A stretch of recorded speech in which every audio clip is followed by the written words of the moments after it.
మిత్రులందరికీ నమస్కారం. తిరుపతి లడ్డు తయారీలో వినియోగించే నెయ్యిలో అపవిత్రత చోటు చేసుకుందని ఈ మధ్యలో మనం అన్ని కథనాలు వింటున్నాం. పంది కొవ్వు కలిసింది, ఆవు కొవ్వు కలిసింది, రకరకాల వేస్టేజ్ అంతా కలిపి చేసిరని చెప్తున్నారు.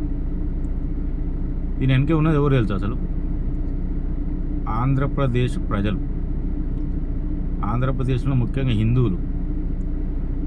మీరు ఈ కులపిచ్చిలో ఇరుక్కొని హిందుత్వం అంటే ఏందో తెలుసుకోకుండా మీ చుట్టూ చాప కింద నీరు లెక్క క్రిస్టియనిజం పెరిగిపోతుంది. ఇంకొక పక్క ఇస్లామీకరణ పెరిగిపోతుంది. మొన్న చూసినాం మీ ప్రాంతానికి చెందిన జానీ మాస్టర్ ఏం చేస్తుండో. పబ్లిక్లోనేమో పెద్ద తోపు లెక్కలు. ఆయన మొదటి భార్య సుమలత ప్లస్ అలా పేరు మార్చి ఆయేష చేసిండు. ఇంకొక అమ్మాయి మళ్ళీ శ్రేష్ఠ పేరు ఏదో ఉంది, ఆమెను కూడా మళ్ళీ ముస్లింగా మార్చాలనుకుంటున్నాం. అంటే వాళ్ళ ఉద్దేశాలు క్రిస్టియన్స్ కానీ ముస్లిం కానీ చాలా స్పష్టంగా ఉంటారని ఆయన.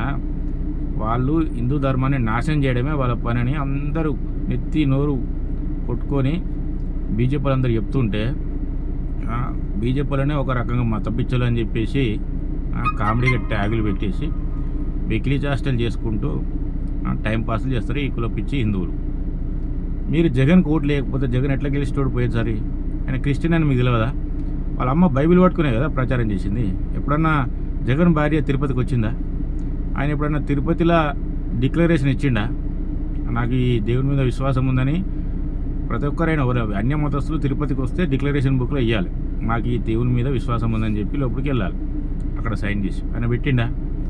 ఇవన్నీ ఏమీ చేయలేదు అయినా కానీ మీరు ఆయన గెలిపించారు. ఇప్పుడేమో ఆయన అట్లా చేసిండు ఇట్లా చేసిండు, ఆయనను పెట్టిండు, ఆయన మామను పెట్టిండు, తాతను పెట్టిండు, ఇంకోని పెట్టకపోతే నిన్ను పెడతాడా? వాళ్ళు ఏమని అనుకున్నదే హిందూ ధర్మాన్ని నాశనం. శ్రీశైలంలో చేసారు, సింహాచలంలో చేసారు, ప్రతి గుళ్ళే చేసారు వాళ్ళు. అరే వాళ్ళు స్పష్టంగా ఉన్నారని ఆయన. వాళ్ళందరూ క్రిస్టియన్స్ గంపగుత్తగా వాళ్ళకి ఓట్లు వేస్తారు, వాళ్ళు గెలుస్తారు. వాళ్ళకు లక్ష్యం హిందూ ధర్మాన్ని నాశనం చేయడమే. అది వదిలిపెట్టి అట్లా చేసి ఇట్లా చేసి ఇట్లనే ఉంటాయి. ఇంకా ముందు కూడా అనేకం జరుగుతాయి ఇట్లాంటివి. ఎందుకంటే మీరు మేల్కోకపోతే, ఈ కులపిచ్చిల నుంచి మేల్కోకపోతే ఇంకా అనేకం జరుగుతాయి ఇట్లాంటివి. ఇది ఒక్క రాష్ట్రంలో లేదు, అనేకమైన రాష్ట్రాలు. ఇప్పుడు పశ్చిమ బెంగాల్లో అదే జరుగుతుంది, కమ్యూనిస్టు మన కేరళలో అదే జరుగుతుంది. ఇప్పుడు కర్ణాటకలో చూడు, మన గణేష్ పండుగ మీద ఎన్ని ఆంక్షలు పెట్టారు. కేరళలో శబరిమల మీద చూడు ఎన్ని ఆంక్షలు. ఏకంగా కోర్టు దాకా పోయారు ఆ విషయం. ఇవన్నీ జరుగుతున్నాయి అంటే హిందువుల ఐక్యత లేకపోవడం, హిందువులు బీజేపీ ఓట్లు లేకపోవడం వల్లనే జరుగుతున్నాయి అంతే, ఇంకా వేరే ఏ విషయం లేదు.